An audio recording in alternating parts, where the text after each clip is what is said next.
আসসালামু আলাইকুম বন্ধুরা, আশা করি আপনারা সকলেই ভালো আছেন।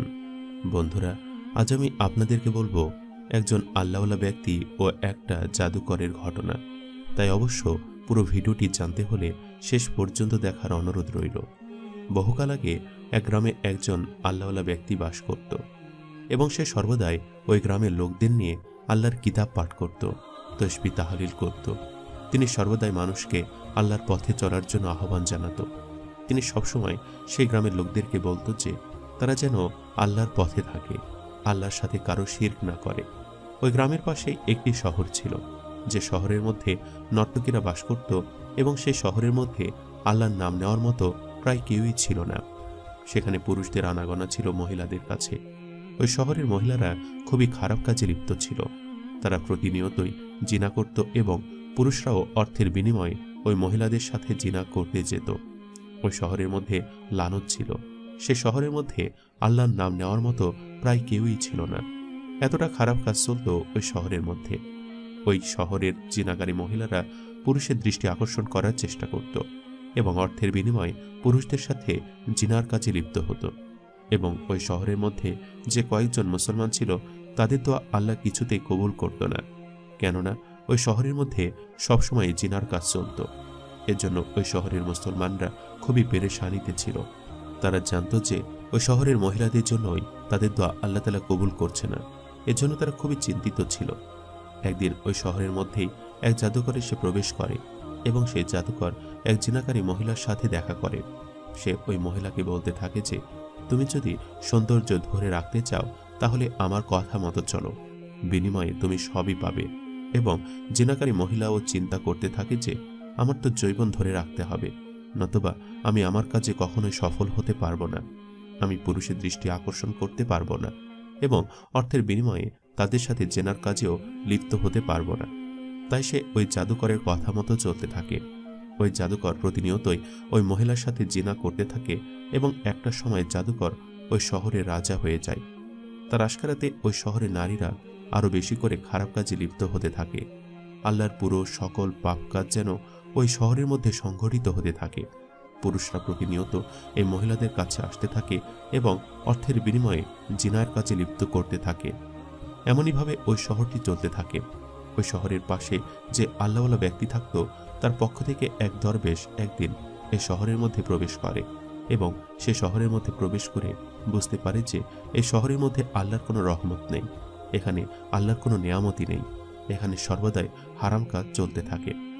এই সব কিছু দেখে ওই দরবেশ শহরের একজন ব্যক্তির সাথে কথা বলে এবং ওই ব্যক্তি ওই দরবেশকে জানায় যে এই শহরের মধ্যে একজন জাদুকর আছে, যার কারণে এই শহরের মধ্যে এখনো এইসব কাজ বন্ধ হচ্ছে না, বরং ওই জাদুকরের কারণে সবকিছু চলছে এবং ওই জাদুকর ওই শহরের মুসলমানদের জীবন হারাম করে দিয়েছে।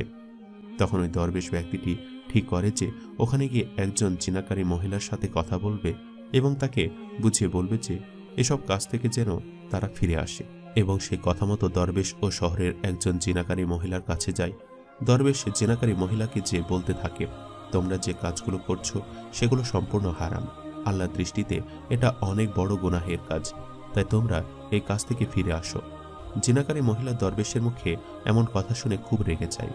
সে ভেবেছিল দরবেশ ব্যক্তিটিকে হয়তো সে হাত করতে পারবে, কিন্তু দরবেশ ব্যক্তিটির কথা শুনে জিনাকারী মহিলা খুবই রেগে যায় এবং বলতে থাকে তুমি আমাদের কাজ এখানে বন্ধ করতে এসেছো, তোমাকে আমরা রাজার কাছে নিয়ে যাব, সে তোমাকে সঠিক পরিমাণ শাস্তি দিবে।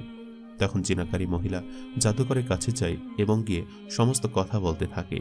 সে গিয়ে জাদুকরকে বলতে থাকে আমার কাছে এক দরবেশ এসেছে এবং সে এসে আমাকে আমাদের কাজ বন্ধ করার জন্য নিষেধ করেছে, আপনার মতামত কি?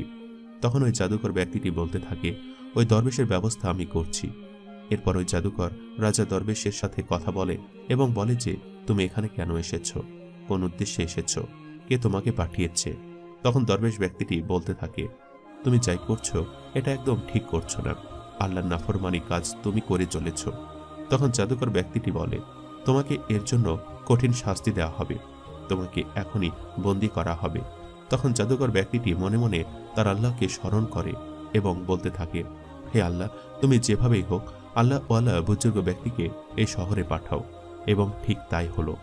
আল্লাহওয়ালা বুজুর্গ ব্যক্তিটি এই খারাপ শহরে আসলো এবং এসে সবকিছুই বোঝার চেষ্টা করল।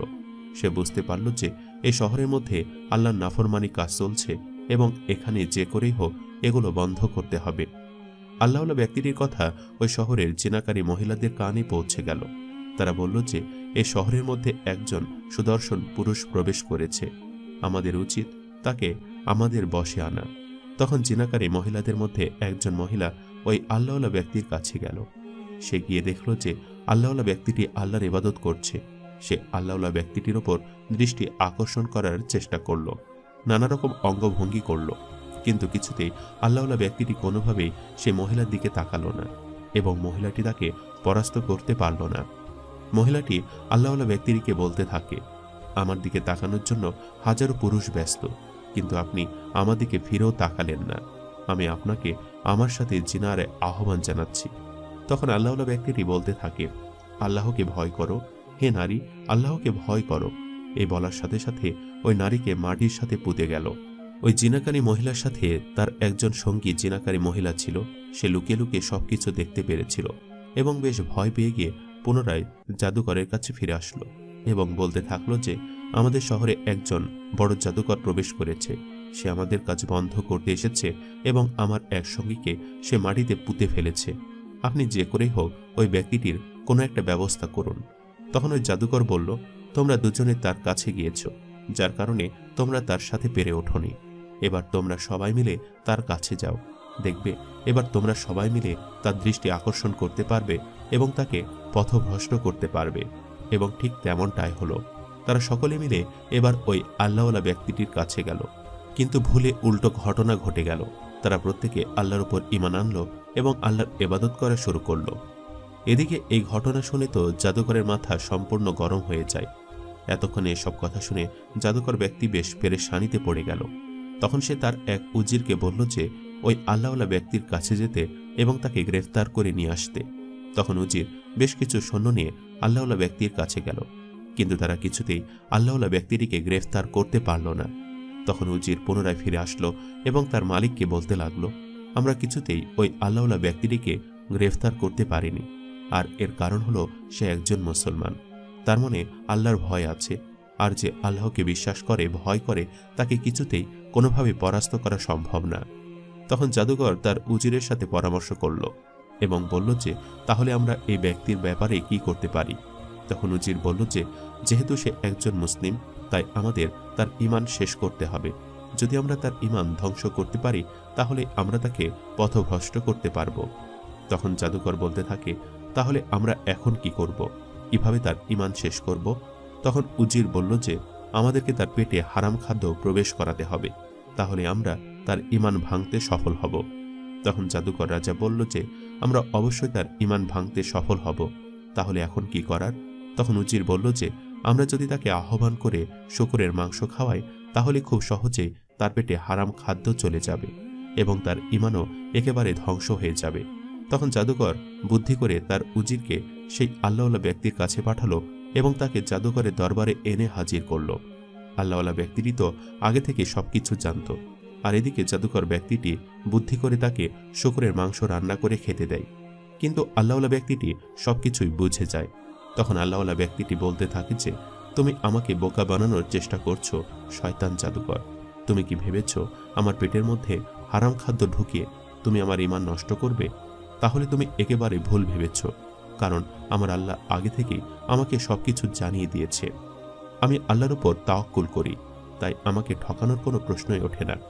এরপর আল্লাহওয়ালা ব্যক্তিটি ওই জাদুকরের সাথে বেশ কিছু কেরামত দেখায়, যার ফলে ওই জাদুকরের কেল্লা পুরো উল্টে যায়। সাথে করে জাদুকরের জাদু ধ্বংস হয়ে যায় এবং এই শহর থেকে ধীরে ধীরে সকল জিনা ব্যভিচার উঠে যায়, আর এভাবে ধীরে ধীরে পাপের পতন ঘটে। বন্ধুরা, এই ঘটনাটি থেকে আমরা বুঝতে পারি যে আল্লাহ যখন কোনো শহর কিংবা কোনো স্থান থেকে পাপ উচ্ছেদ করতে চায় তখন সেখানে একজন হলেও আল্লাহওয়ালা বুজুর্গ মানুষ পাঠায়, যেমনটা আমরা আজকের এই গল্পে দেখেছি। সম্মানিত দর্শক, ভিডিওটি আপনাদের কাছে কেমন লেগেছে তা আমাদের কমেন্ট করে অবশ্যই জানাবেন, আর সবাই আমাদের সাথেই থাকবেন। আজ তাহলে এই পর্যন্তই। আপনারা ভালো থাকবেন, সুস্থ থাকবেন। আল্লাহ হাফেজ।